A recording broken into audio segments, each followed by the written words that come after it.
Hello. तर या व्हिडिओमध्ये आपण बघणार आहोत लिटरल. लिटरल म्हणजे काय? लिटरल म्हणजे आपण व्हेरिएबलला दिलेली व्हॅल्यू. जावास्क्रिप्टमध्ये लिटरल्स म्हणजे व्हॅल्यूज जे आपण कोणत्याही व्हेरिएबलला असाइन करतो ते म्हणजे लिटरल. फॉर एक्झाम्पल लिटरलचे 2 टाईप आहेत.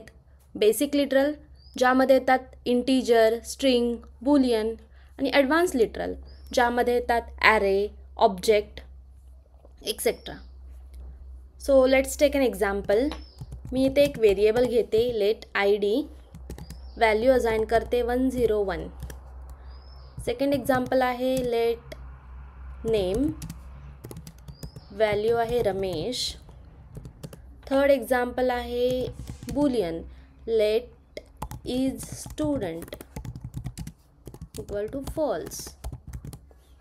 हे आहे इंटीजर लिटरल ज्यामध्ये आय डी हे एक व्हेरिएबल आहे आणि 101 हे एक लिटरल आहे जे आय डी नावाच्या व्हेरिएबलला असाइन केलं आहे.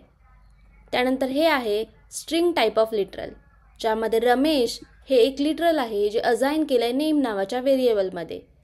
सेम फॉल्स हे एक लिटरल आहे जे असाइन केलं आहे इज स्टुडंट या व्हेरिएबलमध्ये. ओके, तर हे सगळे आहेत बेसिक लिटरल्स. बट ॲडव्हान्स लिटरलसुद्धा आहेत. For example arrays, objects. तर ते बघण्याआधी स्ट्रिंग लिटरलचं अजून एक व्हेरिएशन आपण बघूया, ते म्हणजे टेम्पलेट लिटरल. तर टेम्पलेट लिटरल कशासाठी वापरतात? सपोज आपल्याला या स्टुडंटचा ॲड्रेस दाखवायचा आहे. फॉर एक्झाम्पल लेट ॲड्रेस, आणि आपण जर बघितलं तर ॲड्रेस हा most of the times multiple लाईन्समध्ये असतो, like line number 1, line number 2 अशा प्रकारे. तर इथं सुद्धा मी तसं घेण्याचा ट्राय करते, लाईन 1, लाईन 2. पण डबल कोड्सच्या आतमध्ये हे असं ब्रेक देऊन सेकंड लाईनला आपल्याला कोड लिहिता येत नाही, कारण डबल कोड आपल्याला मल्टीलाईन स्ट्रिंग अलाव नाही करत. जर आपल्याला मल्टीलाईन स्ट्रिंग हवी असेल तर आपल्याला एस्केप सिक्वेन्स यूज करावा लागेल, जसं की line 1 /n, line 2 /n, line 3 या अशा फॉर्मॅटमध्ये. आणि जर का आपण हे असं करत बसलो तर आपली स्ट्रिंग खूप मोठी होऊन जाईल. तर त्यापेक्षा आपण इथे बॅकटिकसुद्धा यूज करू शकतो. ती म्हणजे backtick line 1 enter, line 2, line 3 या अशा फॉर्मॅटमध्ये, जिथे कोड थोडा रीडेबलसुद्धा होईल आणि अंडरस्टँड करायलासुद्धा सोपं जाईल. ऑल राईट, यानंतर आपण बघूया string concatenation versus string interpolation. Suppose या स्टुडंटची इन्फॉर्मेशन आपल्याला डिस्प्ले करायची, त्यासाठी मी एक व्हेरिएबल घेते, लेट डिटेल्स. तर इथे आपल्याला या स्टुडंटचे डिटेल्स दाखवायचे असतील तर स्ट्रिंग कॉन्कॅटिनेट कराव्या लागतील, मल्टिपल स्ट्रिंग्स एकत्र कराव्या लागतील. For example I D, then name आपल्याला सेकंड लाईनला हवं आहे म्हणून मी इथे एक /n देते.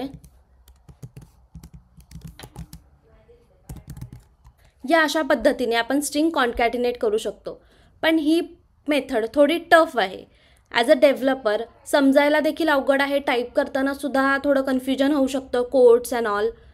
तर त्यापेक्षा आपण अजून एक मेथड यूज करू शकतो, ती म्हणजे टेम्पलेट लिटरल म्हणजेच स्ट्रिंग इंटरपोलेशन. ती कशी? तर एक व्हेरिएबल घेते, let details v2 equal to backtick I D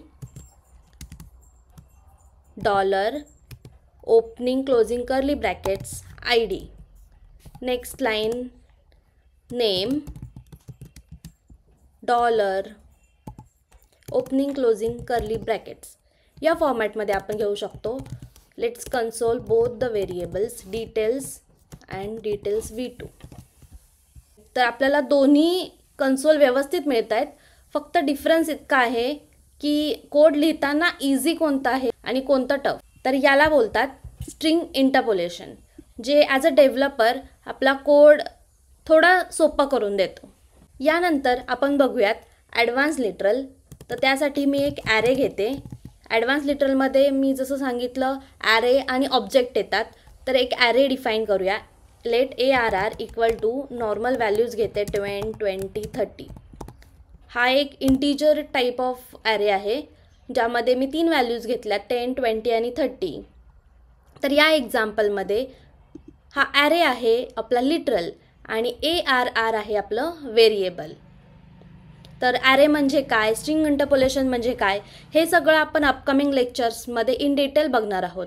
but या लेक्चरमध्ये तुम्ही समजून घ्या की लिटरल म्हणजे काय. त्यानंतर आपण अजून एक एक्झाम्पल बघूया ऑब्जेक्टचं. लेट OBJ इक्वल टू एक ऑब्जेक्ट क्रिएट करते ID 101, देन नेम रमेश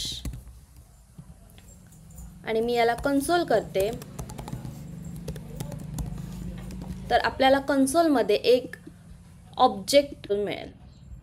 हा जो ऑब्जेक्ट आहे तो आहे आपला लिटरल आणि OBJ आहे आपला व्हेरिएबल. सो यावरून आपल्याला समजतं की literal can be a number or it can be a array or object also. I hope तुम्हाला लिटरल म्हणजे काय हे डिटेलमध्ये समजलं असेल. नेक्स्ट व्हिडिओमध्ये आपण बघूया variables. Will see in the next video.